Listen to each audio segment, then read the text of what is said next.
بسم اللہ الرحمن الرحیم الحمد للہ رب العالمین والصلاة والسلام علی اشرف الانبیاء والمرسلین سیدنا و مولانا ابی القاسم محمد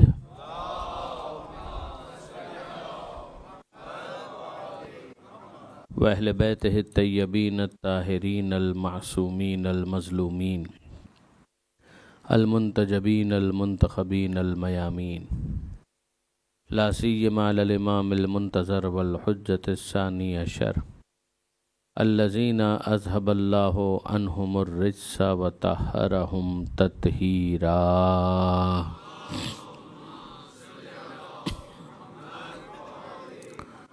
واللعنۃ الدائمۃ الباقیۃ علی اعدائہم اجمعین من یوم ظلمہم الی قیام یوم الدین رب اشرح لی صدری ویسر لی امری واحلل عقدۃ من لسانی یفقہوا قولی واجعلنی خالصا لوجہک الکریم یا اللہ صلوات علی محمد وآل محمد۔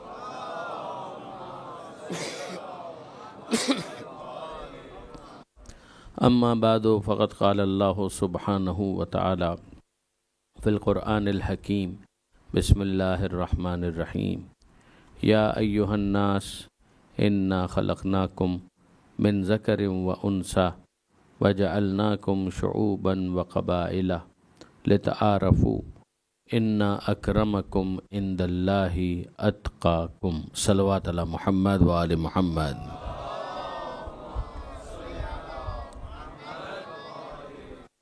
برادران عزیز و خاران محترم، ارشاد پروردگار تمام انسانوں کو مخاطب کر کے کہ اے انسانوں، ہم نے تم کو پیدا کیا من ذکر و انثی، ایک مرد اور ایک عورت سے، وجعلناکم شعوبا وقبائل، قبیلوں میں، کمیونٹیز میں، برادریوں میں، جماعتوں میں ہم نے تم کو رکھا۔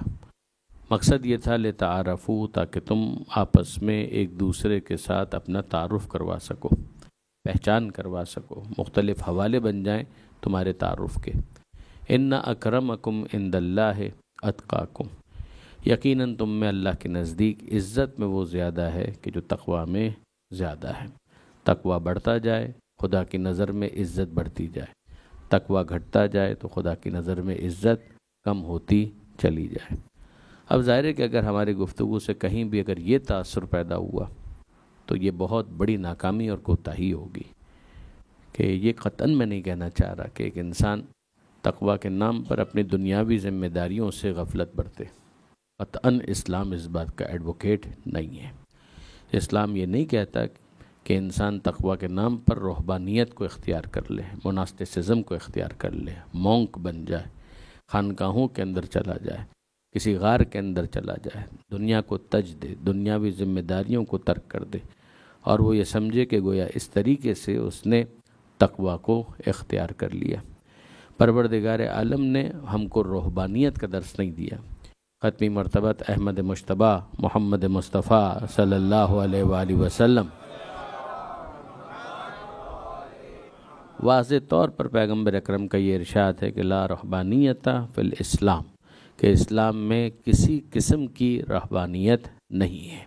انسان کو اس دنیا میں رہنا ہے، پروردگار عالم نے اس دنیا میں بھیجا ہے، دنیا کا بننے کے لیے نہیں بھیجا، لیکن دنیا میں کچھ بننے کے لیے بھیجا ہے۔ یہ نہ ہو کہ انسان دنیا کا بن کر رہ جائے، دنیا میں رہو، دنیا کے بن کے نہ رہو، مگر دنیا میں کچھ بنو۔ دنیا میں رہتے ہوئے جب تم کچھ بنو گے تو وہاں پر سرخرو ہو جاؤ گے، کامیاب ہو جاؤ گے۔ اس دنیا میں تمہیں اس طرح سے زندگی گزارنی ہے کہ عبادت کے موقع پر عبادت بھی کرنی ہے، نماز کے موقع پر نماز بھی پڑھنی ہے، ماہ رمضان آ جائے تو روزہ بھی رکھنا ہے۔ یقیناً ایک انسان کا مزاج یہ ہونا چاہیے کہ وہ اپنے رزق حلال کو کمانے کے لیے سرگرم رہے، اپنے علم کے حصول کے لیے، چاہے وہ دنیاوی علم ہی کیوں نہ ہو، وہ محنت کرے اور اپنی زندگی کو بہتر بنانے کی کوشش کرے، تاکہ وہ کسی دوسرے کے اوپر بوجھ نہ بن جائے۔ فقہی اعتبار سے بھی اگر آپ جانتے ہیں تو یقیناً آپ کے علم میں ہوگا کہ اگر ایک انسان کے پاس اتنا مال نہیں ہے کہ جس کے ذریعے سے وہ اپنی گزر بسر کر سکے، یا اپنے امیجیٹ ڈپینڈنٹس کے جن کا نان و نفقہ خدا نے اس پر واجب کیا ہے، اگر ان کا وہ خرچہ نہیں اٹھا سکتا، اس کے پاس کوئی ایسا ریزرو موجود نہیں ہے اور اس کے پاس کوئی ایسی نوکری نہیں ہے، تو اس کے لیے کاروبار کرنا واجب ہے، تاکہ وہ اپنی روزی حاصل کرنے کے لیے بازار میں آئے اور پھر خدا سے دعا مانگے کہ اے پروردگار کوشش کرنا میرا کام ہے، نتیجہ دینا تیرا کام ہے۔ اسی لیے آپ دیکھیں گے کہ قرآن مجید کے اندر پروردگار عالم نے باقاعدہ یہ ارشاد فرمایا کہ الیس للانسان الا ما سعی، انسان کو وہی کچھ ملتا ہے کہ جس کے لیے وہ کوشش کرتا ہے۔ سورہ رات کی یہ بڑی اہم آیت ہے کہ انسان کو وہی ملے گا کہ جس کی وہ کوشش کرتا ہے۔ اور پھر اس کے بعد یہ آیت بھی ہمارے پیش نظر رہے کہ جہاں پروردگار عالم یہ ارشاد فرماتا ہے کہ ان اللہ لا یغیر ما بقوم حتی یغیروا ما بانفسہم، خدا اس وقت تک کسی قوم کی حالت کو نہیں بدلتا جب تک وہ قوم اپنی حالت کو بدلنے کے لیے خود میدان عمل میں نہ آ جائے۔ تو دعا بہت اہم ہے، مگر عمل کے ساتھ۔ اگر انسان عمل ہی نہ کرے تو برادران عزیز پھر اس دعا کے ثمربار ہونے کی امید بھی نہ رکھے۔ پروردگار وہ دعا قبول کرتا ہے کہ جس کے پیچھے عمل کے ذریعے سے سنجیدگی کا مظاہرہ کیا جائے۔ آپ یاد رکھیے کہ اگر انسان دعا پر اکتفا کر کے اپنے اعضاء و جوارح کو، اپنے آرگنز کو معطل کر لے، سسپینڈ کر لے، تو پھر خدا سے شکایت کس بات کی ہے؟ یہ وہی چیز ہے کہ جس کو معصومین نے ایلوبریٹ کیا۔ یہ قرآن کی آیت تھی۔ اور پھر اس کے بعد ایک کتاب جو یقیناً میں ریکمنڈ کرنا چاہوں گا اپنے نوجوان دوستوں کے لیے،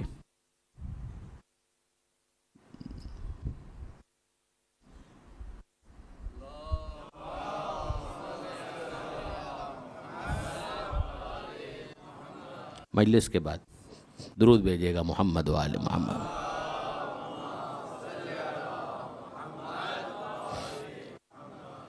یہ کتاب آیت اللہ جعفر سبحانی کی ہے، اور یہ وہ کتاب ہے کہ جس نے ٹین ایج میں مجھے بہت انسپائر کیا تھا۔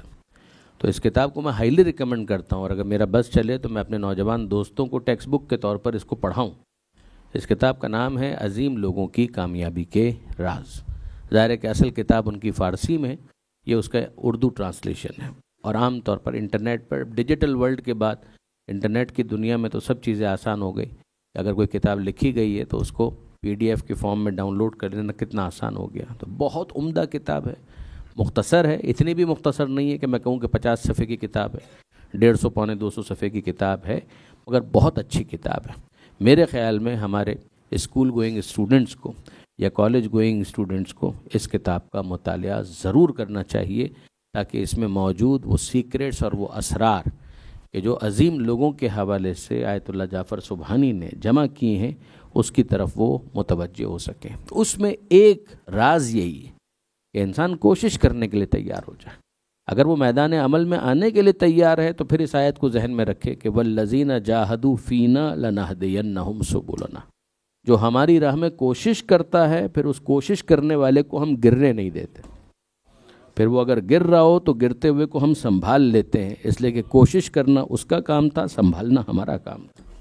اب آپ دیکھیں گے کہ آپ کبھی اس بات کو اس طرح سے بھی دیکھیے اور اندازہ کیجئے کہ آپ اپنے بچوں کے بارے میں کیا چاہتے ہیں۔ ظاہر ہے کہ بچہ جب اس دنیا میں آیا تو پہلے دن وہ چلنے نہیں لگے گا، اس لیے کہ وہ بچہ بہت کمزور ہے، وہ چلنے کے قابل نہیں ہے۔ تو آپ کا مطالبہ غلط ہے اگر آپ پہلے دن اس سے یہ توقع کریں کہ وہ چل کے دکھا دے، تو ظاہر ہے پہلے دن وہ چل کر نہیں دکھائے گا۔ لیکن اب آپ کیا کریں گے کہ اس کو ابتدائی جو ضرورت ہے اس کو فیسیلیٹیٹ کیا جائے گا، اس کو دودھ بھی پلایا جا رہا ہے، اس کی غذا کا بھی خیال رکھا جا رہا ہے، اس کے اوپر اور زیادہ محنت صرف کی جا رہی ہے، مالش بھی کی جا رہی ہے، اس کو تیل بھی لگایا جا رہا ہے، اس کو جھولا بھی دیا جا رہا ہے، اس کی نیند کا بھی خیال رکھا جا رہا ہے۔ اگر وہ چیختا ہے چلاتا ہے تو آپ گود میں لے کر ادھر سے ادھر جا رہے ہیں۔ یہ سب کچھ آپ کیوں کر رہے ہیں؟ آپ کو معلوم ہے کہ یہ بھی اس کا وہ انیشل فیز ہے کہ جہاں اس سے کوئی مطالبہ نہیں کیا جا سکتا، تو آپ فیسیلیٹیٹ کرتے ہیں۔ فیسیلیٹیٹ کرنے کے بعد ایک مرحلہ وہ آتا ہے کہ جب آپ اس بات کی توقع کرتے ہیں کہ اب اس کو چلنا چاہیے، اب اس کو چلنا چاہیے، تو کیسے چلے گا؟ چلا تو ہے نہیں اب تک، یہ تو کیسے چلے گا؟ تو ظاہر ہے کہ اس موقع پر آپ اس کے ہاتھوں کو پکڑ کر اس کے ساتھ ساتھ چلیں گے اور اس کے پیروں کو متحرک کرنے کی کوشش کریں گے، ایک مہمیز دینے کی کوشش کریں گے۔ ہو کیا رہا ہے کہ اس کے اندر صلاحیت موجود ہے مگر اسے احساس نہیں ہے کہ میرے اندر صلاحیت موجود ہے۔ تو آپ اس چھپی ہوئی صلاحیت کو بیدار کرنے کے لیے اس کے ساتھ اس کے انداز میں چلنے کی کوشش کر رہے ہیں. اور جب وہ تھوڑا بہت چلنے لگتا ہے اور اس کو بھی کچھ احساس ہوتا ہے کہ ہاں میں چل تو سکتا ہوں, تو اب آپ اس کو تھوڑا سا دور کھڑا کر دیتے ہیں. اور جب وہ دور کھڑا ہو جاتا ہے تو اب آپ تھوڑے فاصلے پر کھڑے ہو جاتے ہیں. اب آپ اس کے ساتھ نہیں چل رہے, اب آپ نے باہیں پھیلا دی. آپ نے باہیں پھیلا دی اور اس کو موٹیویٹ کر رہے ہیں کہ قدم اٹھاؤ, میں یہاں کھڑا ہوں. وہ قدم کیسے اٹھائے, اسے ڈر لگتا ہے کہ اگر میں نے قدم اٹھایا تو میں گر جاؤں گا. جیسے ہی اس کے دل میں وہ خوف آتا ہے, آپ کی پھیلی ہوئی باہیں اسے متوجہ کرتی ہیں کہ کوئی سنبھالنے والا موجود ہے. جب اسے یہ احساس ہو جائے کہ کوئی سنبھالنے والا موجود ہے, تو اب اس ٹرسٹ کی وجہ سے جس کو اس نے اپنی ماں یا اپنے باپ میں احساس کیا ہے, وہ قدم اٹھاتا ہے. اور جب قدم اٹھاتا ہے تو پہلا قدم اٹھایا, دوسرا قدم اٹھایا, اور جب گرنے لگا تو آپ نے جو اشارہ کیا تھا اس کے مطابق عمل کر کے دکھا دیا. آپ نے اس کو گرنے نہیں دیا, آپ کے دل کا ٹکڑا ہے, آپ کیسے گرنے دیں گے؟ گر رہا تھا تو آپ نے آگے بڑھ کر اس کو تھام لیا. بس یہی بات خدا کہتا ہے کہ بچہ گرنے لگے تو ماں باپ تھام لیتے ہیں, بندہ گرنے لگے تو خدا تھام لیتا. درود بھیجئے محمد و آل محمد.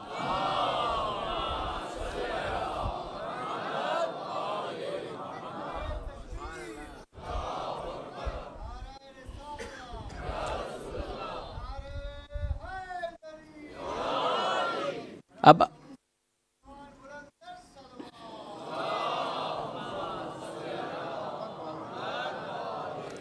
تو وہ بیبی اسٹیپس جو وہ لے رہا ہے وہ بچہ, آپ اس کی وجہ سے اور زیادہ شوق محسوس کرتے ہیں کہ ہاں واقعاً یہ پروف کر رہا ہے کہ اس کے اندر صلاحیتیں موجود ہیں.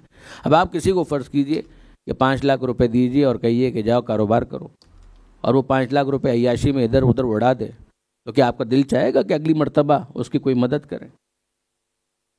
آپ نے یہ 5 لاکھ روپے کاروبار کے لیے دیے تھے, عیاشی کے لیے تو نہیں دیے تھے. اگر وہ اس کو ضائع کر دے تو ابتدا میں تو اس کو بہت مزہ آئے گا, کبھی اس ریسٹورنٹ جا رہا ہے, کبھی اس ہوٹل جا رہا ہے, کبھی اس جگہ گھومنے جا رہا ہے, کبھی اس جگہ گھومنے جا رہا ہے. مگر یہ پیسہ آپ نے اس کو عیش و نوش کے لیے نہیں دیا تھا, عیاشی کے لیے نہیں دیا تھا. آپ نے یہ دیا تھا انویسٹمنٹ کے لیے کہ لو, اور کوئی کاروبار سمجھ میں آتا ہے تو وہاں پر انویسٹ کرو. کہیں پھنسو تو ہم سے پوچھنا. وہ پھنسے گا تو تب جب اسے انویسٹ کرے گا. جب وہ عیاشی میں لگا رہا ہے تو پھنسنے کا کیا سوال ہے؟ یہی وہ چیز ہے کہ پروردگار عالم نے زندگی کا سرمایہ ہم کو دیا ہے اور کہا ہے اس کو انویسٹ کرو. اور اگر انسان اسے انویسٹ کرے تو کہیں پھنسے تو خدا کاؤنسلنگ کے لیے موجود ہے. مگر مسئلہ سارا یہ ہے کہ انسان اگر زندگی کے سرمایے کو ضائع کرتا چلا جائے, وہ سمجھے کہ خدا نے دیا ہی اس لیے کہ بابر بعیش کوش کہ عالم دوبارہ نیز, تو پھر خدا کو حق ہے کہ پروردگار عالم کہے ان الانسان لفی خسر, کہ تمام کے تمام انسان خسارے میں ہیں, کہ جن کو کاروبار کرنا ہی نہیں آتا, ان کو یہی نہیں پتا کہ کاروبار کیا کیسے جاتا ہے. اور پھر اگر پروردگار یہ شکوہ کرے کہ فبأی آلاء ربکما تکذبان, کہ تم اپنے رب کی کون کون سی نعمتوں کو جھٹلاؤ گے, تو یہ کیا غلط ہے؟ دیکھیے برادران عزیز, میں آپ کی خدمت میں جو معصومین کے حوالے سے عرض کرنا چاہ رہا تھا, اور اسی کتاب سے, اس میں آغا سبحانی نے اس واقعے کو کوٹ کیا کہ امیر المومنین حضرت علی ابن ابی طالب علیہ السلام جب اپنی خلافت ظاہری کے زمانے میں کوفہ تشریف لائے تو مسجد کوفہ کے پاس انہوں نے بعض فقیروں کو دیکھا کہ جو بھیک مانگ رہے تھے. واقعاً دل کو چھو جانے والا یہ واقعہ ہے کہ امیر المومنین نے فقراء کو دیکھا کہ جو بھیک مانگ رہے تھے. اب عام طور پر ہوتا ہے کہ مثلاً جہاں پر مسجدیں ہوں وہاں پر افراد اس طریقے سے بیٹھ جاتے ہیں. تو کچھ ہوتے ہیں جو جینون بیگرز ہیں اور کچھ ہوتے ہیں جو پروفیشنل بیگرز. ظاہر ہے کہ پروفیشنل بیگرز کو اسلام ڈسکریج کرتا ہے اس پروسیس کو, ہی کہ انسان خواہ مخواہ بغیر کسی وجہ, بغیر کسی ایکسکیوز, بغیر کسی عذر کے اپنے آپ کو لوگوں کے سامنے اس طرح سے پریزنٹ کرے کہ وہ فقیر ہے. تو یہ عزت نفس کا سودا ہے, یہ سیلف اسٹیم کو بیچ دینا ہے. پروردگار عالم قطعاً انسان کی عزت نفس کی پامالی کو قبول کرنے کے لیے تیار نہیں ہے. آپ غور فرمائیے گا. تو امیر المومنین نے دیکھا کہ یہ کچھ لوگ ہیں کہ جو مسجد کوفہ کے پاس آ کر بیٹھے ہوئے ہیں اور بھیک مانگ رہے ہیں. تو اب میں اپنے الفاظ میں کہوں کہ پہلے تو یہ دیکھا کہ کیا ان کا مسئلہ ہے. ہاتھ ٹوٹے ہوئے ہیں، کہا کہ نہیں ہاتھ بھی سلامت ہے، کہا پیر ٹوٹے ہوئے ہیں، کہ نہیں پیر بھی سلامت ہے، تو لنگڑے یہ نہیں ہے، لولے یہ نہیں ہے، تو گونگے ہوں گے، تو گونگے بھی نہیں ہیں، کاندھے ہوں گے، کہ نابینا بھی نہیں ہے۔ اچھا کوئی بہت زیادہ کوئی میل نیوٹریشن کا کوئی مسئلہ ہوگا، کہ نہیں سب ہٹے کٹے، کوئی پرابلم نہیں ہے۔ تو پھر مسئلہ کیا ہے؟ امیر المومنین فرماتے ہیں، پوچھتے ہیں کہ ان کا مسئلہ کیا ہے، یہ کیوں یہاں پر بیٹھے ہوئے ہیں؟ تو جواب ملا کہ یا علی یہ ہیں رجال الحق۔ اب آپ ذرا دیکھیے، آپ تو یہاں رہتے ہیں تو یہ تو لفظ آپ کے لیے بالکل عام فہم ہے، رجل یعنی مرد، رجال اسی کی جمع، اور رجال الحق ترجمہ ہوگا مردان حق۔ یہ کون ہے؟ کہ یہ ہیں مردان حق، یعنی یہ کس کے سامنے کہا جا رہا ہے؟ علی کے سامنے کہا جا رہا ہے۔ دونوں سندیں علی کے پاس ہیں۔ پیغمبر اکرم نے کہا تھا علم اس کو دوں گا جو رجل ہوگا، اور حق کے بارے میں کہا تھا الحق مع علی و علی مع الحق۔ اس علی کے سامنے جو مرد حق ہے، اور وہ کہ جس کو پیغمبر نے علم دیا تھا یہ کہہ کر کہ رجل کو علم دوں گا، اس کے سامنے تعارف کن کا کروایا جا رہا ہے؟ جو وہاں پر فقراء بیٹھے ہوئے ہیں without any justification, without any reason, without any excuse, کوئی جسٹیفیکیشن نہیں، اور ان کی اس عادت قبیح کو جسٹیفائی کرنے کے لیے ایک اچھا عنوان تراشا گیا اور کہا گیا کہ یا علی ان کا معاملہ یہ ہے کہ یہ رجال الحق ہے۔ تو امیر المومنین نے پوچھا کہ ان میں حق والی کون سی بات ہے کہ جس کی وجہ سے ان کو مردان حق کہا جا رہا ہے؟ تو ان میں ایسی کون سی بات ہے کہ جس کی وجہ سے ان کو رجال الحق کہا گیا؟ تو کسی نے کہا کہ یا امیر المومنین بات اتنی سی ہے کہ یہ اللہ پر توکل کرتے ہیں، اگر کوئی کچھ دے دے تو کھا لیتے ہیں، ورنہ صبر کرتے ہیں۔ انا للہ و انا الیہ راجعون، یعنی بھیک مانگ رہے ہیں بغیر کسی وجہ کے، اگر کوئی روٹی دے دے تو کھا لیتے ہیں، یہ اللہ پر بھروسہ ہے، اور اگر روٹی نہ ملے تو یہ صبر کرتے ہیں۔ صبر کا مفہوم بھی تبدیل ہو گیا، توکل کا مفہوم بھی تبدیل ہو گیا، رجل کس کو کہتے ہیں وہ مفہوم بھی تبدیل ہو گیا، اور حق کا مفہوم بھی تبدیل ہو گیا۔ جو اس طرح سے اپنی عزت نفس کا سودا کرے وہ رجل ہے، جو اس طرح سے کار باطل انجام دے وہ حق ہے، جو اس طرح سے لوگوں کے اوپر بوجھ بن جائے وہ توکل کر رہا ہے، اور اگر اپنی نااہلی کی وجہ سے کچھ نہ ملے اور نہ کھائے تو وہ صبر کر رہا ہے۔ کیا یہ صبر کا مفہوم تھا؟ کیا یہ توکل کا مفہوم تھا؟ یہی مردانگی تھی اور یہی حق اور حقانیت تھی؟ تو امیر المومنین نے ان سب کو وہاں سے ڈسپرس کر دیا، انہوں نے کہا کوئی یہاں سے ہٹ جاؤ اور یہاں بیٹھنے کی اجازت نہیں۔ کہا کیوں؟ کہ کسی کو اس بات کی اجازت نہیں ہے کہ وہ معاشرے کے اوپر خواہ بوجھ بنے، کہ اس بات کو ہم پسند نہیں کرتے۔ تو اس کا مطلب کیا ہے؟ مطلب یہ ہے کہ ٹھیک ہے تمہارے پاس ہاتھ پیر ہے، تمہارے پاس کوئی عذر موجود نہیں ہے، تمہارے پاس کوئی معذوری نہیں ہے، تم ہینڈی کیپ نہیں ہو، کرپلڈ نہیں ہو، تو پھر کیوں اپنے آپ کو دوسروں کے رحم و کرم پہ رکھتے ہو؟ جاؤ بازار کے اندر اپنی روزی کمانے کے لیے کوشش کرو، پھر اگر نہ ملے، پھر اگر کوئی کمی رہ جائے اور کوئی تمہاری مدد کرے وہ جسٹیفائیڈ ہے، لیکن خواہ اپنے آپ کو دوسروں کے رحم و کرم پر رکھنا پروردگار عالم اس بات کو قطعاً پسند نہیں کرتا۔ درود بھیجیے گا محمد و آل محمد۔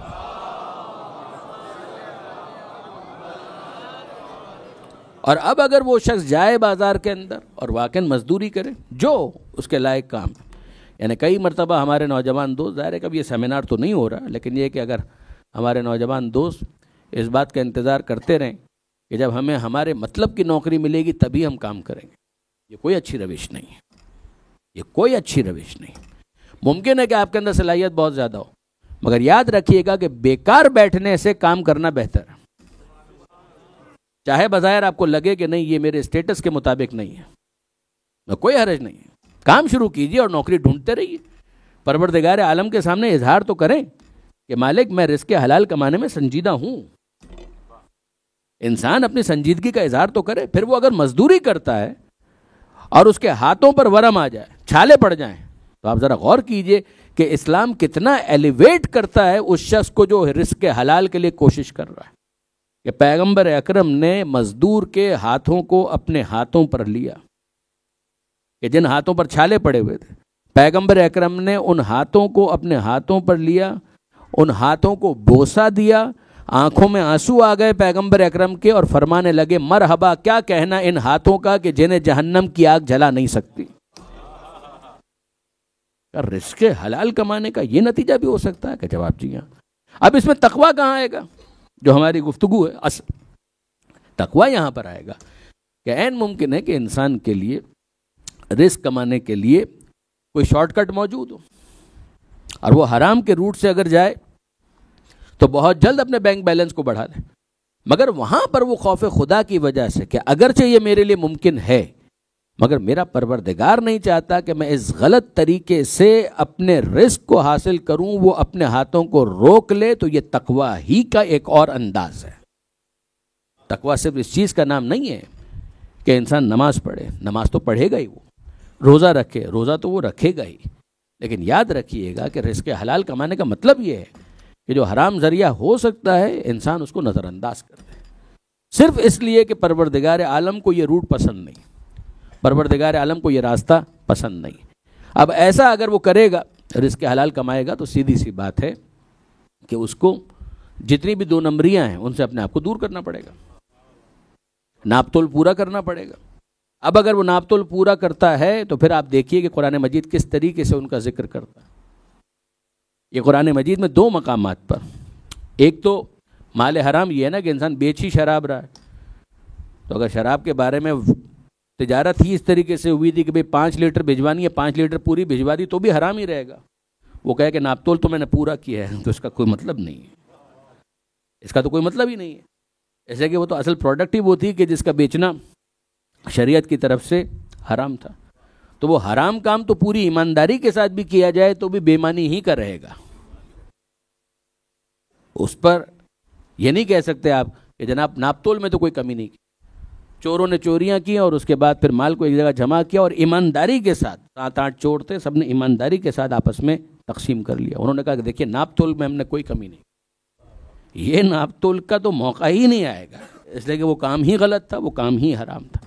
لیکن ایک وہ کام کہ جو ان پرنسپل درست ہے، کوئی دودھ بیچ رہا ہے، کوئی آٹا بیچ رہا ہے، کوئی چاول بیچ رہا ہے، یہ کام درست ہے اپنی جگہ پر، مگر اگر ناپ تول کے اندر کمی کر دے تو پھر آپ یاد رکھیے گا، ظاہر ہے کہ قرآن مجید کے اندر سورہ ہود میں پروردگار عالم نے قوم شعیب علیہ السلام کا ذکر کیا کہ یہ قوم شعیب علیہ السلام شرک کے ساتھ جو ان کا دوسرا بڑا گناہ تھا، یہ کئی اقوام کا تذکرہ قرآن مجید نے اس انداز سے کیا کہ شرک بھی کرتے تھے اور ساتھ میں کوئی ایک عملی گناہ ان کا ہائی لائٹ کیا گیا، جیسے قوم لوط علیہ السلام، وہ آپ جانتے ہیں کہ جنسی انحراف کا شکار تھے، تو ہومو سیکشولیٹی کے اندر نعوذ باللہ من ذالک وہ انوالو تھے، تو شرک بھی کر رہے تھے اور ساتھ ساتھ عملی گناہ، یہ ان کی زندگی کا نمایاں گناہ تھا، اور بھی گناہ کر رہے ہوں گے مگر اس کو قرآن مجید نے ہائی لائٹ کیا۔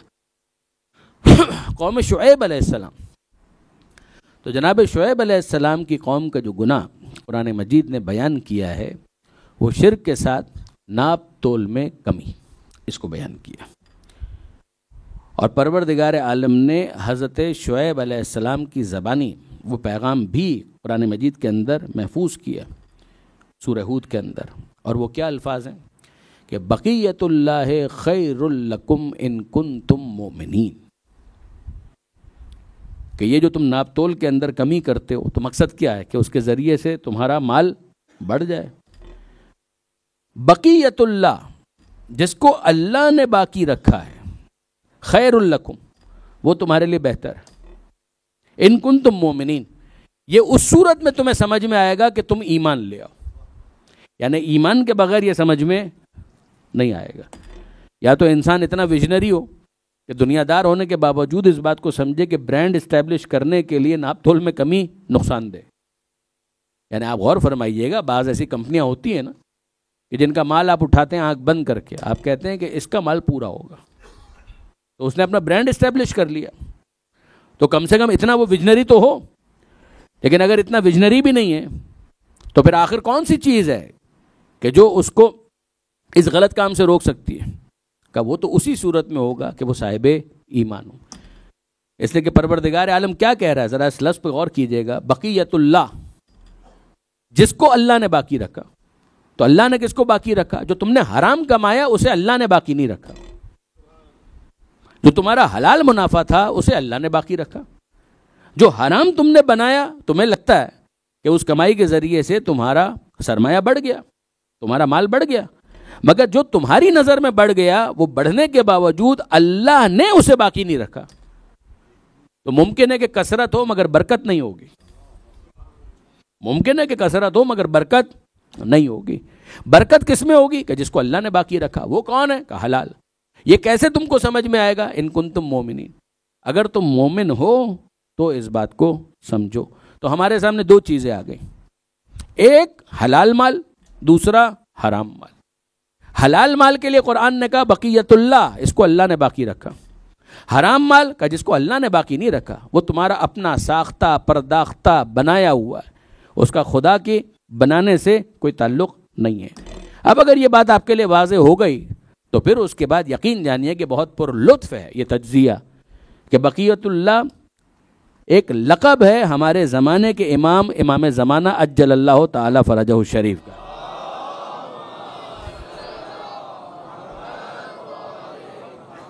یعنی تعویل و تفسیر جس طریقے سے کی گئی جو معصومین کے ذریعے سے آئی کہ وہ ایک ظاہر مگر ایک اس کا باطن. تو یہ بقیت اللہ کا اس کا مصداق ہے کون؟ کا زمانے کا امام. تو بقیت اللہ خیر لکم، آیت آپ کے ذہن میں، اس کا ظاہر اب آپ کے ذہن میں کہ شعیب علیہ السلام نے کہا تھا، کیا کہا تھا؟ کہ بقیت اللہ، جس کو اللہ نے باقی رکھا وہ بہتر ہے. اگر تم مومن ہو تو اس بات کو سمجھو گے. تو اس کے مقابلے پر کون ہے؟ کہ مال حرام. جو مال حلال ہے اس کو اللہ نے باقی رکھا، وہ اللہ نے باقی رکھا. جو حرام ہے اسے اللہ نے باقی نہیں رکھا. تو ہم کو سمجھ میں آ گیا کہ حلال کے مقابلے میں حرام ہوتا ہے، بقیت اللہ کے مقابلے میں حرام ہوتا ہے. اور اگر بقیت اللہ زمانے کا امام ہے تو خدا کیا کہنا چاہ رہا ہے؟ تو خدا کیا کہنا چاہ رہا ہے کہ ایک امام وہ ہے کہ جس کو خدا نے باقی رکھا ہے، اور ایک امام وہ ہے کہ جس کو لوگوں نے بنایا ہوا ہے. تو یاد رکھو کہ جس طریقے سے حلال کے مقابلے میں حرام نہیں ٹھہر سکتا، اسی طرح خدا کے بنائے ہوئے کے مقابلے میں دنیا کے بنائے ہوئے ٹھہر نہیں سکتے. مگر یہ بات اسی کو سمجھ میں آئے گی جو مومن ہے. جس کا ایمان نہیں ہے اس کو کچھ سمجھ میں آنے والا نہیں ہے. درود بھیجیے محمد و آل محمد پر.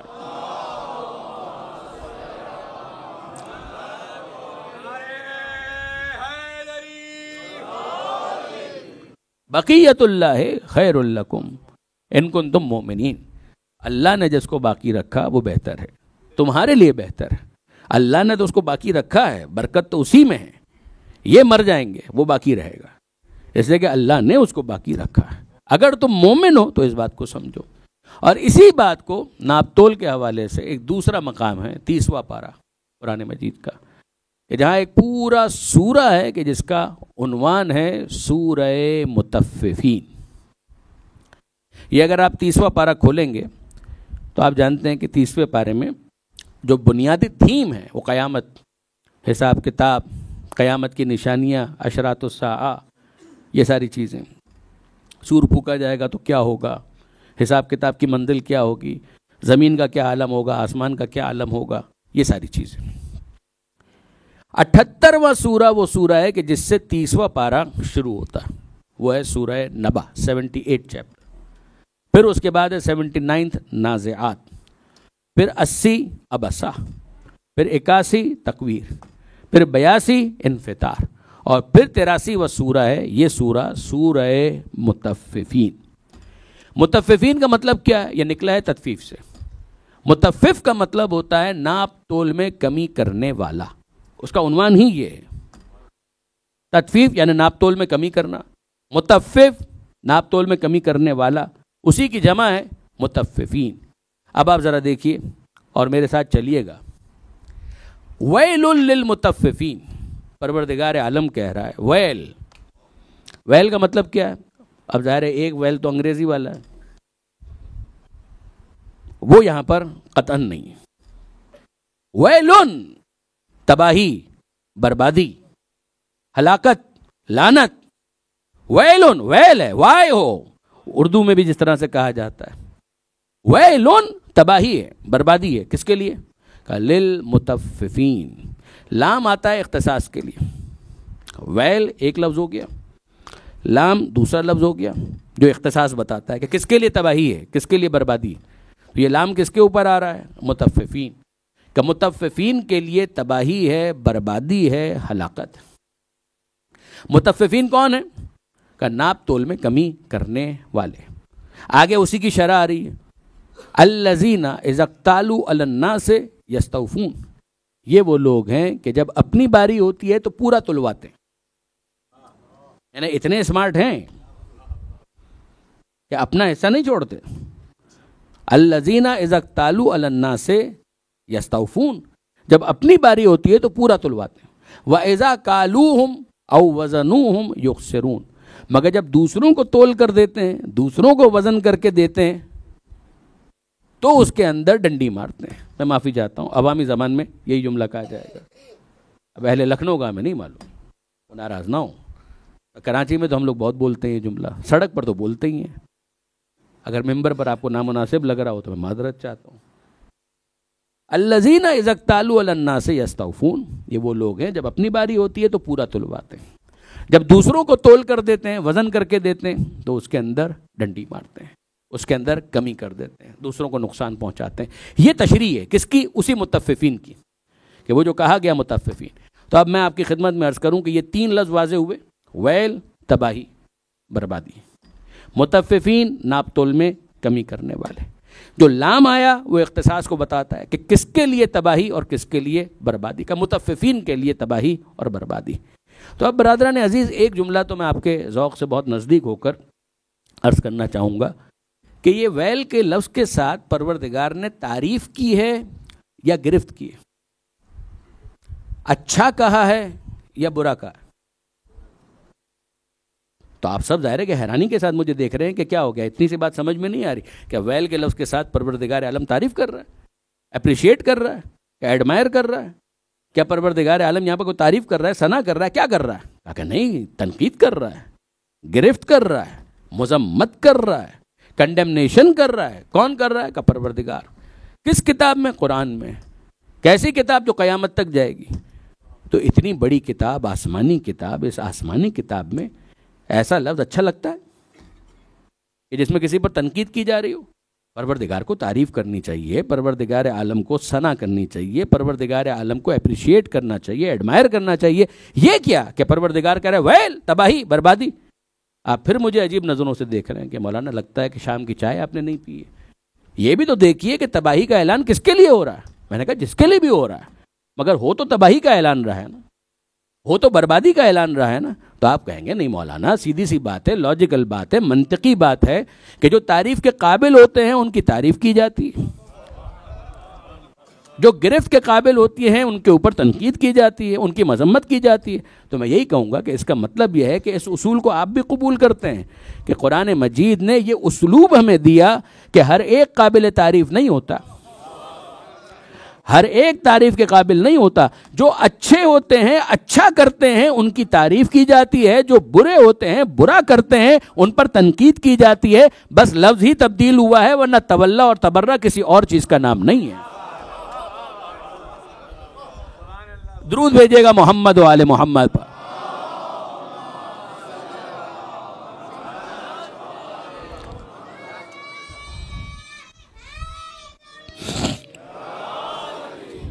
تو آپ نے غور فرمایا تو اتنا تو ہم کو سمجھ میں آیا کہ بھائی ویل یہ لفظ وہ ہے کہ جس کے ذریعے سے خدا نے گرفت کی ہے، تنقید کی ہے، برا کہا ہے۔ کن کو برا کہا ہے؟ وہ لام داخل کر کے بتایا، المتففین، جو ناپ تول میں کمی کرتے ہیں، ان کے لیے پروردگار کی طرف سے تباہی، بربادی کا اعلان ہے۔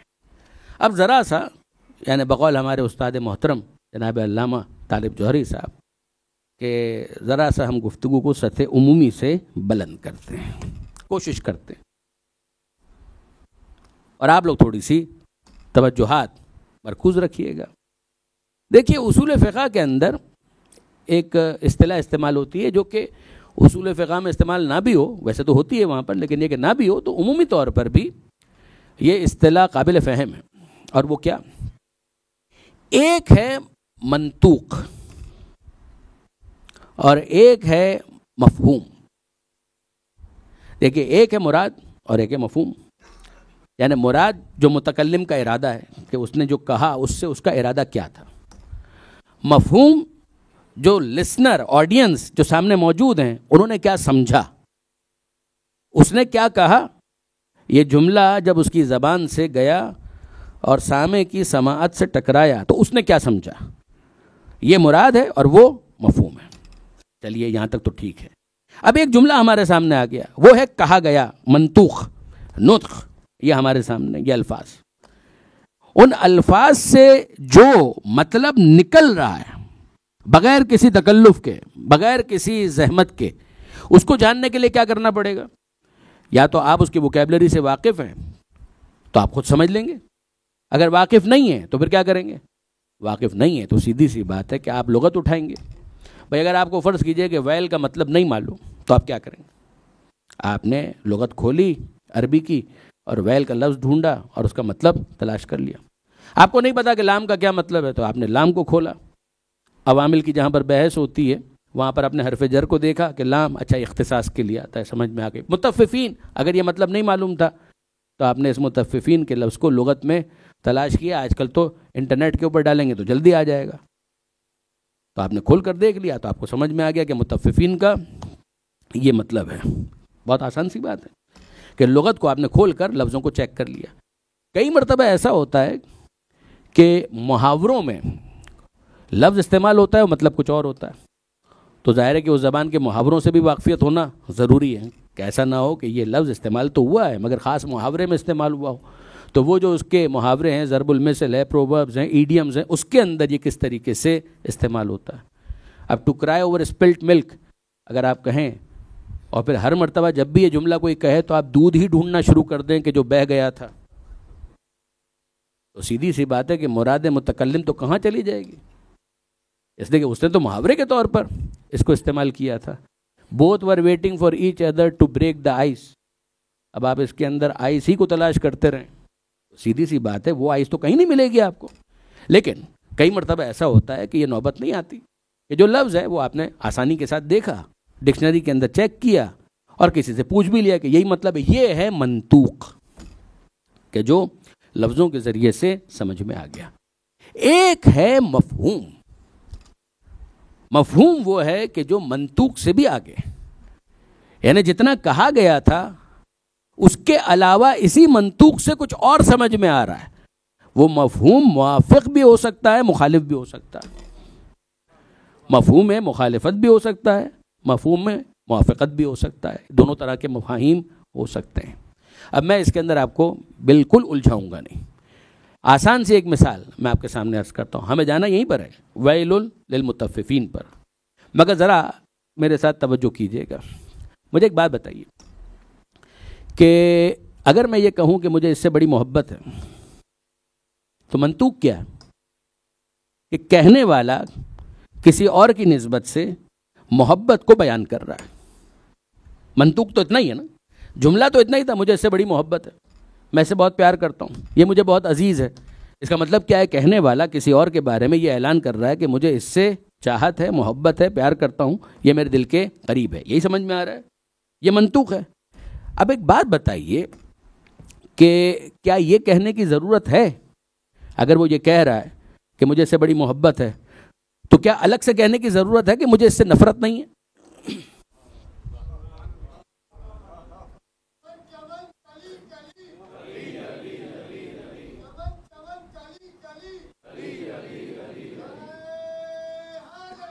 یا علی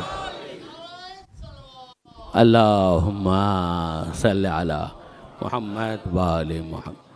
یعنی اگر میں یہ کہوں کہ مجھے ان سے بڑی محبت ہے تو کیا یہ الگ سے کہنے کی ضرورت ہے کہ میں ان سے نفرت نہیں کرتا؟ یہ مطلب تو خود بخود اس سے نکل آئے گا کہ میں ان سے نفرت نہیں کرتا. تو یہ مفہوم کیسے نکلا؟ کہ منطوق کو جب تجزیے کی منزل سے گزارا گیا، اسیس کیا گیا تو یہ مطلب اس سے نکل آیا. تو اس کا مطلب یہ ہے کہ کہیں پر اگر یہ اعلان ہو جائے کہ میں ان سے محبت کرتا ہوں تو اس کا مطلب یہ ہے کہ الگ سے کہنے کی ضرورت نہیں ہے کہ میں ان سے نفرت نہیں کرتا. اب ذرا سنیے اس کو بھی کہ پیغمبر اکرم نے حسنین کو دیکھا اور ایک جملہ کہا، ان اللہ امرنی بحبہما. اللہ نے مجھے حکم دیا ہے کہ میں ان دونوں سے محبت کروں. نہیں برادران عزیز، میں چاہوں گا کہ آپ ذرا غور کیجئے. ان اللہ یقیناً اللہ نے، امرا مجھے حکم دیا ہے، نی مجھے، کس چیز کا حکم دیا ہے؟ بے حبہما، ان دونوں سے محبت کا حکم دیا ہے. وہ تو بہت دور رہ گئی بات کہ جب محبت کا حکم دیا ہے تو نفرت کی گنجائش نہیں ہے. مگر ایک بات مجھے بتائیے، یہ حسنین کون ہیں؟ کا نواسے ہیں. تو کیا نانا کو نواسوں سے محبت کا حکم دینے کی ضرورت ہے؟ کیا کبھی کسی نانا کو نواسوں سے محبت کے لیے حکم دینے کی ضرورت ہے؟ جواب جی نہیں. اگر پیغمبر اکرم اتنا کہتے نا انا احبہما، میں ان دونوں سے محبت کرتا ہوں، تو ممکن ہے کہ آپ نانا اور نواسے کی محبت پر حمل کر دیں. مگر پیغمبر اکرم چاہ یہ رہے ہیں کہ اس منطوق کے ذریعے سے کسی بلند سطح مفہوم تک پہنچیں. پیغمبر اکرم کہہ رہے ہیں کہ اتنا مت سمجھنا کہ نانا کی نواسے سے محبت ہے، ورنہ خدا کو الگ سے کہنے کی ضرورت نہیں تھی. ان اللہ امرنی بحبہما، اللہ نے مجھے حکم دیا ہے کہ میں ان دونوں سے محبت کروں. یہ محبت نانا کی نواسوں سے نہیں ہے، کسی صاحب منصب کی صاحب منصب سے محبت ہے. یہ صاحب نبوت کی صاحب امامت سے محبت ہے.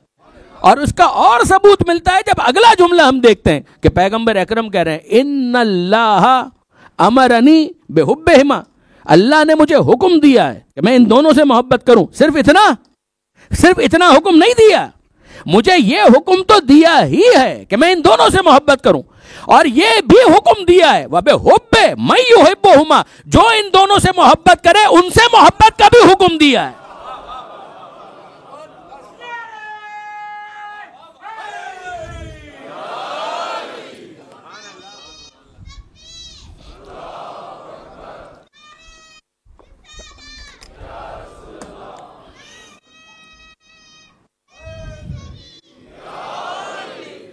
تو آپ نے اندازہ کیا کہ منطوق سے انسان آگے اسٹیپ بائی اسٹیپ کس طریقے سے، بھائی کچھ سطور میں ہوتا ہے، کچھ بین السطور ہوتا ہے، کچھ لفظوں کے ذریعے بتایا جاتا ہے، اور کچھ لفظوں کے درمیان وہ مفہوم موجود ہوتا ہے کہ جس کو پک کرنا ہوتا ہے.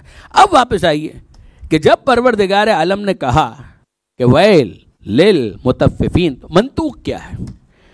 منطوق ہے تباہی ہے، بربادی ہے. کس کے لیے؟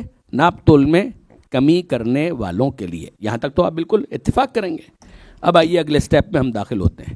کیا مجھے آپ حق دیتے ہیں کہ میں اس سے یہ مفہوم اخذ کروں کہ تباہی کس کے لیے؟ ناپ تول میں کمی کرنے والوں کے لیے. تو جو پورا تولے اس کے لیے کیا ہے؟ جو ناپ تول میں کمی کرے اس کے لیے تو تباہی ہے، بربادی ہے. جو پورا تول رہا ہے کیا اس کے لیے تباہی ہے؟ جواب جی نہیں. تباہی کیسے ہوگی؟ یہ آپ کو کہاں لکھا ہوا ملا؟ کہ لکھا ہوا ہونے کی ضرورت ہی نہیں ہے، منطوق سے ہم مفہوم تک پہنچ رہے ہیں. منطوق اتنا ہے، لکھا ہوا اتنا ہے کہ ناپ تول میں کمی کرنے والے کے لیے تباہی ہے، بربادی ہے. جو پورا تول رہا ہے اس کے لیے تباہی نہیں ہے، بربادی نہیں ہے. تو پھر کیا ہے؟ دیکھیے، جو تباہ ہو گیا، برباد ہو گیا، وہ خدا سے دور ہے، اس پر خدا کی لعنت ہے. اور لعنت کا مطلب ہوتا ہے خدا کی رحمت سے دور. اور جو پورا تول رہا ہے تو وہ کیا ہے؟ کہ وہ تباہی سے دور ہے. تباہی سے دور ہے تو پھر کیا ہے؟ کہ وہ خدا سے قریب ہے، اس لیے کہ وہ کام کر رہا ہے کہ جو خدا کروانا چاہتا تھا. خدا چاہتا تھا یہ پورا تولے، اس نے پورا تولا. نہ تولتا تو تباہی تھی، بربادی تھی. پورا تولا تو اب یہ خدا سے قریب ہوا. ایسا ہے یا نہیں کہ جو پورا تولے وہ خدا سے قریب ہوتا ہے؟ اب میں ایک دوسرا جملہ آپ کے سامنے رکھنا چاہتا ہوں. کیا مجھے آپ یہ کہنے کی اجازت دیتے ہیں کہ جو خدا سے جتنا قریب ہوگا اتنا ہی اسے تولنے کا فن اچھا آتا ہوگا؟ کچھ عرض کرنا چاہ رہا ہوں کہ ذرا غور فرمائیے گا. پہلا جملہ جو منطوق ہے، ویلٌ للمطففین، تباہی ہے، بربادی ہے. کس کے لیے؟ ناپ تول میں کمی کرنے والوں کے لیے. یہ ہے منطوق. مفہوم ہم نے عکس کیا کہ جو پورا تول ہے وہ خدا سے قریب ہوتا. تیسرا جملہ کہ جو خدا سے قریب ہوگا جب تولے گا پورا تولے گا. جو جتنا خدا سے قریب ہوتا چلا جائے گا اسے تولنے کا فن بہتر آئے گا. اس لیے کہ اگر وہ صحیح نہ تول رہا ہو تو خدا اسے دور کر دے گا. خدا اسے دور کر نہیں رہا اور قریب کر رہا ہے. جب وہ اور قریب ہو رہا ہے تو اس کا مطلب یہ ہے کہ اس سے اچھا تولنا کسی اور کو نہیں آتا. جو جتنا خدا سے قریب ہوتا جائے گا وہ جب تولے گا خوب تولے گا، پکا تولے گا، اچھا تولے گا، سچا تولے گا۔ اب میں آپ سے پوچھتا ہوں کہ سب سے زیادہ خدا سے قریب کون ہے؟ مجھے بتائیے کہ سب سے زیادہ خدا سے قریب کون ہے؟ کیا عام مخلوقات میں سے کوئی خدا سے اتنا قریب ہو سکتا ہے جتنا مصطفیٰ خدا سے قریب تھے؟ جتنا پیغمبر خدا سے قریب تھے اتنا کوئی دوسرا خدا سے قریب نہیں ہو سکتا۔ یعنی یہ ثابت کرنے کے لیے مجھے دلیل کی ضرورت نہیں ہے، جتنے امت میں ہے وہ تو سب مانیں گے، مگر اگر قرآن سے آپ پوچھیں تو قرآن نے قربت مصطفیٰ پر دلیل قائم کی۔ معراج کی شب پیغمبر اکرم کو جو قربت ملی ہے تو پروردگار عالم نے کیا کہا؟ دنا فتدلّا فکان قاب قوسین او ادنا، وہ قریب ہوا اور قریب ہوا، اتنا قریب ہوا کہ دو کمانوں کے درمیان جو فاصلہ ہوتا ہے اتنا رہ گیا، بلکہ اس سے بھی کم۔ کیا اتنی قربت کسی اور کے لیے قابل تصور ہے؟ جواب جی نہیں، اتنی قربت کسی اور کے لیے قابل تصور نہیں ہے۔ تو اب مجھے جملہ کہنے کی اجازت دیجئے کہ سب سے زیادہ خدا سے قریب ہے مصطفیٰ، اور جو خدا سے جتنا قریب ہوتا ہے اتنا ہی اچھا تولتا ہے۔ جب ان سے زیادہ کوئی خدا سے قریب نہیں ہو سکتا تو اس کا مطلب یہ ہے کہ وہ سب سے بہتر تول کر بتا سکتے ہیں، اور یقین جانیے کہ اس نے کبھی شخصیت کا وزن تول کر بتایا، کبھی ضربت کا وزن تول کر بتایا۔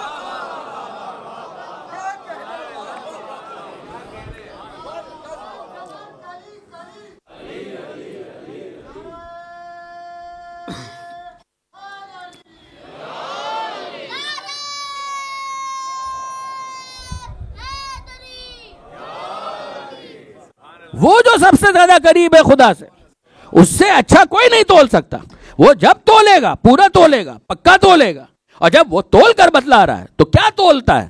جب وہ تولتا ہے تو کبھی شخصیت کا وزن بتاتا ہے، کبھی وہ ضربت کا وزن بتاتا ہے۔ جب شخصیت کا وزن تول کر بتاتا ہے تو یہ نہیں کہتا کہ علی جا رہے ہیں، وہ کہتا ہے برد الایمان و کلو، یہ کل ایمان جا رہا ہے۔ یہ ہے شخصیت کا وزن کہ علی نہیں جا رہے، برد الایمان و کلو، یہ کل ایمان جا رہا ہے، اور کل کفر کے مقابلے پر جا رہا ہے۔ اس طرف بھی شخصیت کا وزن بتایا، اس طرف بھی شخصیت کا وزن بتایا۔ یہ کل ایمان جا رہا ہے کل کفر کے مقابلے پر، یہ ہے شخصیت کا وزن۔ اور جب ضربت کا وزن تول کر بتلایا تو کیا کہا کہ ضربت علی یوم الخندق افضل من عبادت الثقلین، اس ایک ضربت کا وزن اتنا زیادہ ہے کہ جنوں انس کی کل عبادتیں اس کا مقابلہ نہیں کر سکتی۔ اب شک کرنے والا پہلے سوچ لے کہ تول کر بتا کون رہا ہے۔ درود بھیجیے محمد و آل محمد پر۔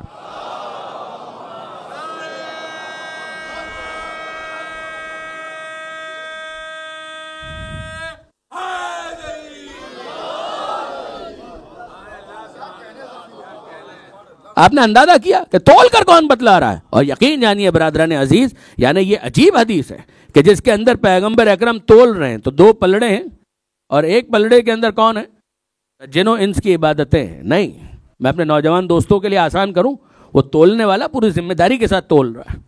وہ یہ نہیں کرتا کہ وہ یہ کہے کہ تمام انسانوں کی ایک دن کی عبادت، وہ یہ نہیں کہہ رہا۔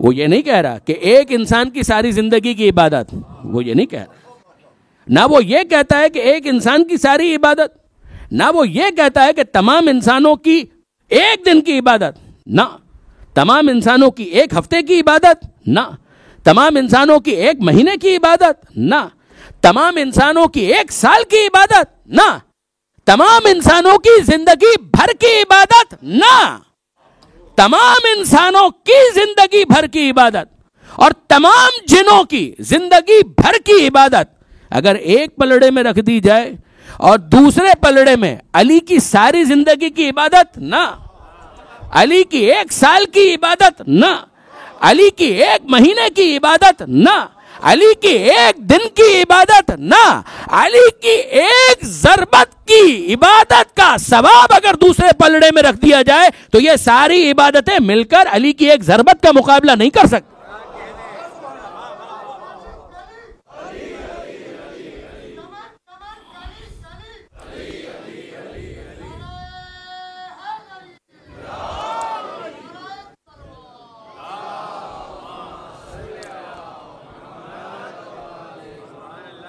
آپ نے اندازہ کیا؟ تو میں پھر آپ کو یاد دلا رہا ہوں کہ ذرا مجھے بتائیے اور اس کا بھی تجزیہ کیجئے نا. یہ تو منطوق ہے, مفہوم تو ذرا دیکھیے کہ جب پیغمبر کہہ رہے ہیں کہ ثقلین کی عبادت مل کر اس کی ایک ضربت کا مقابلہ نہیں کر سکتے, تو ثقلین میں تو سب آ گئے, صرف ایک مستثنا ہوا جو تول کر بتا رہا ہے, بس وہ مستثنا ہوا جو تول کر بتا رہا ہے, باقی تو سب آ گئے. اور جب سب آ گئے اور سب کے سب اپنی تمام تر عبادتوں کے ساتھ علی کی ایک ضربت کا مقابلہ نہیں کر سکتے, تو افضلیت کی بحث باقی کہاں رہی؟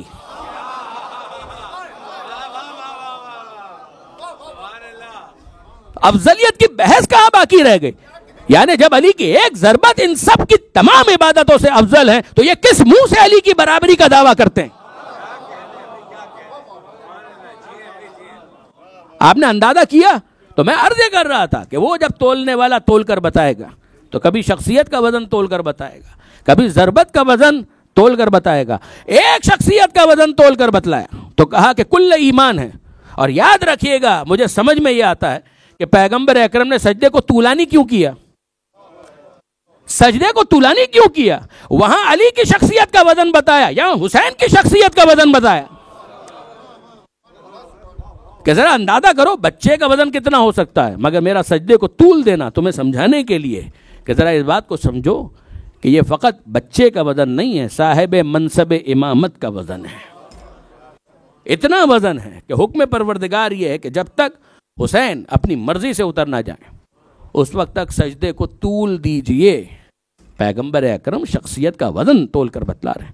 کیا وجہ ہے کہ پیغمبر اکرم منبر پر خطبہ دے رہے ہیں اور حسین دروازے سے برآمد ہوتے ہیں, حجرہ سیدہ کے دروازے سے برآمد ہوتے ہیں, کرتے کے دامن میں پیر الجھتا ہے, گرنے لگتے ہیں, اور پیغمبر اکرم خطبہ توڑ کر حسین کی طرف لپکتے ہیں.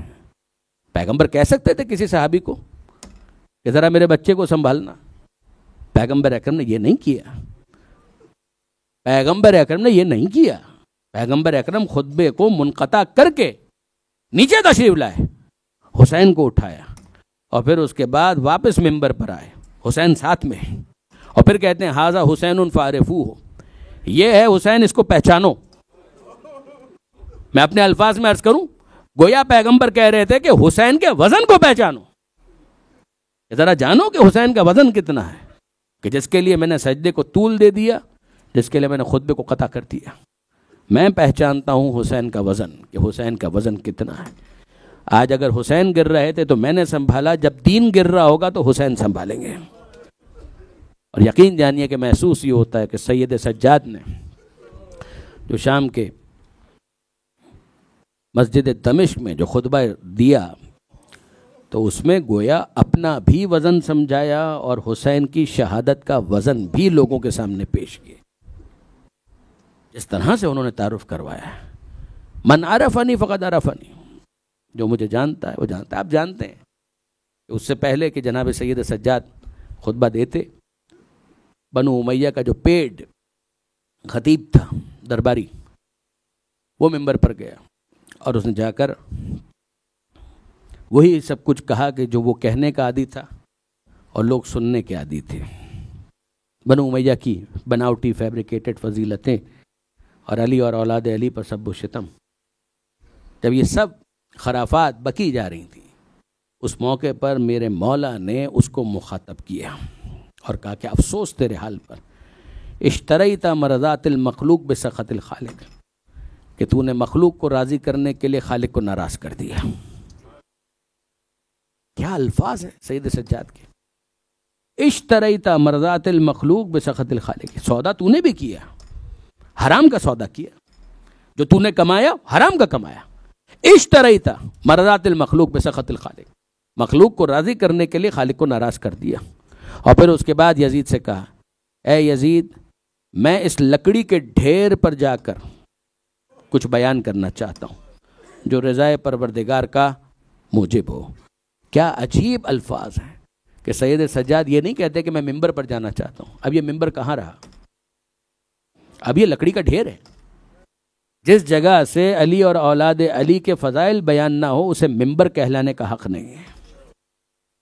پھر وہ لکڑی کا ڈھیر ہے جہاں علی اور اولاد علی کے خلاف ہرزہ سرائی کی جائے, کہ وہ پہ ممبر نہیں رہا، وہ لکڑی کا ڈھیر ہے۔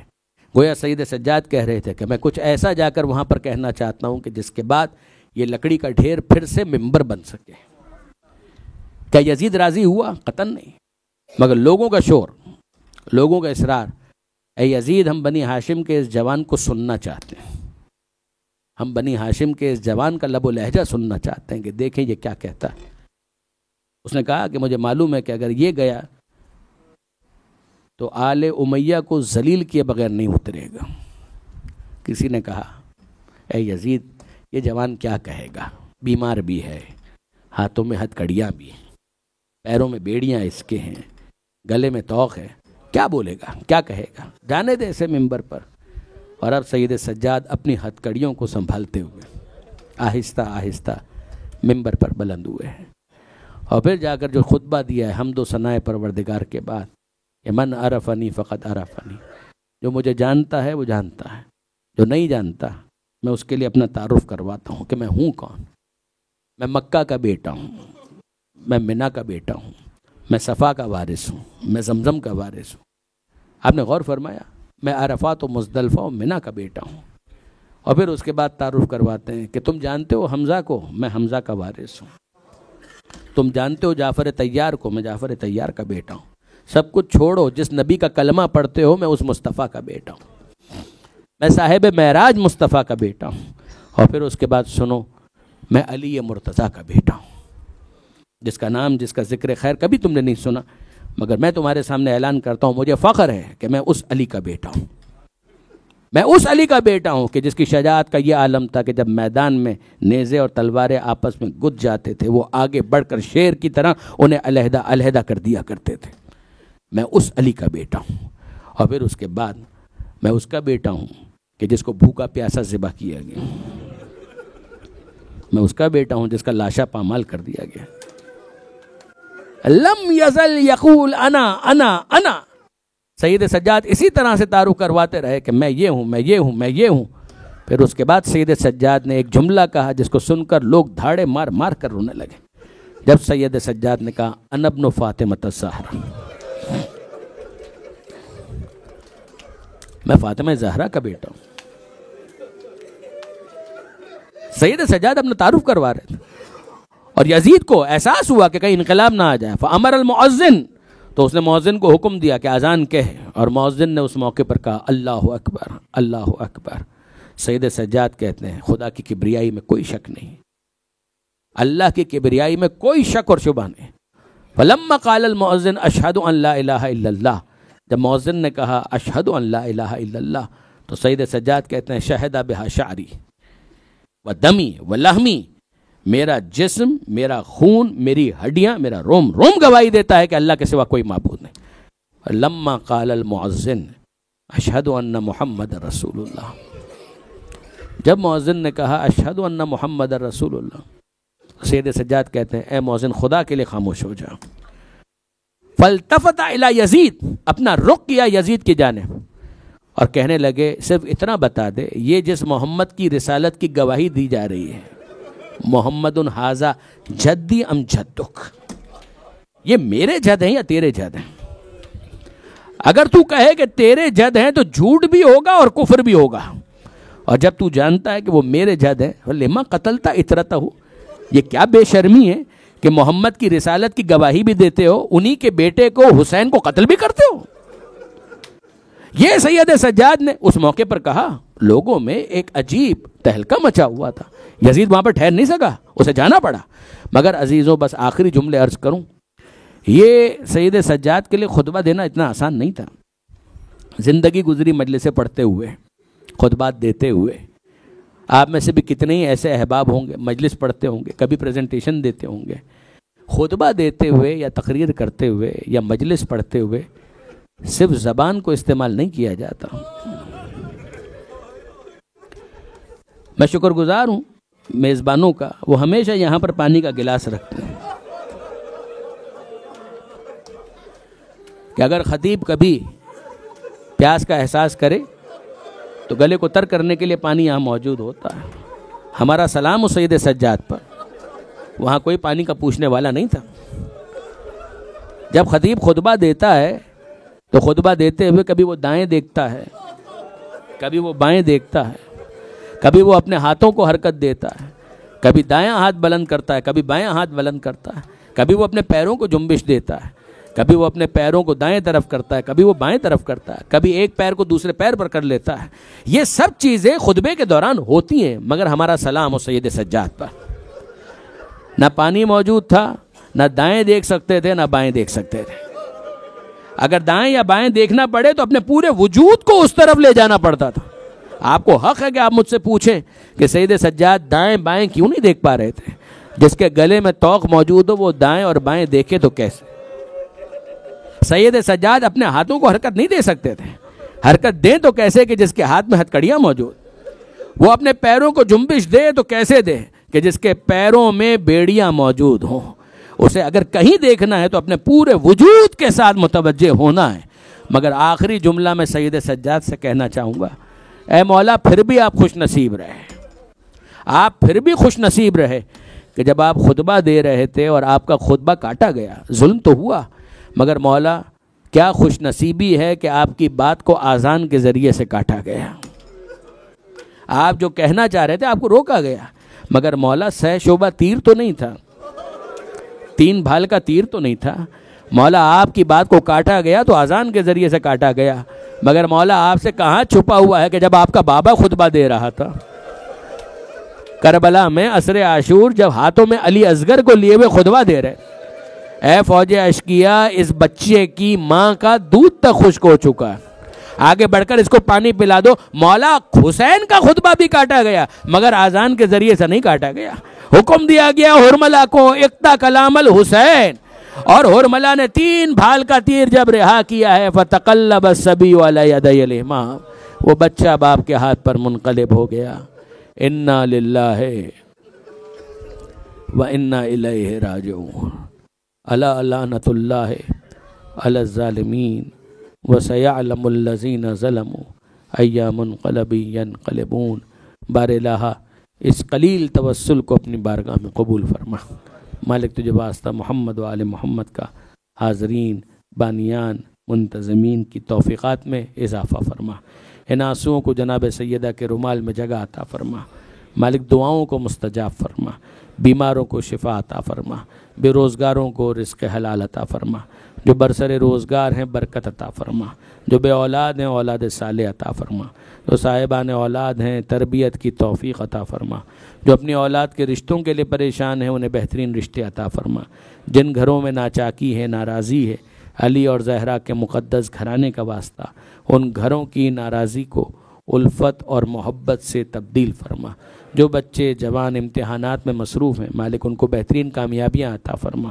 اے پروردگار تجھے واسطہ محمد و آل محمد کا عزاداری، عزاداروں، عزاخانوں کی حفاظت فرما۔ اے مالک تجھے واسطہ محمد و آل محمد کا جو بے گناہ اسیر ہیں انہیں رہائی عطا فرما۔ مالک تجھے واسطہ محمد و آل محمد کا آل محمد کے ماننے والے، چاہنے والے جہاں کہیں بھی ہیں ان کی جان، مال، عزت و آبرو کی حفاظت فرما۔ علماء کرام مراجع اعظام کی حفاظت فرما۔ زمانے کے امام کے ظہور میں تعجیل فرما، ہمیں ان کے اعوان و انصار میں شمار فرما۔ ربنا تقبل منا انک انت السمیع العلیم وتب علینا انک انت التواب الرحیم۔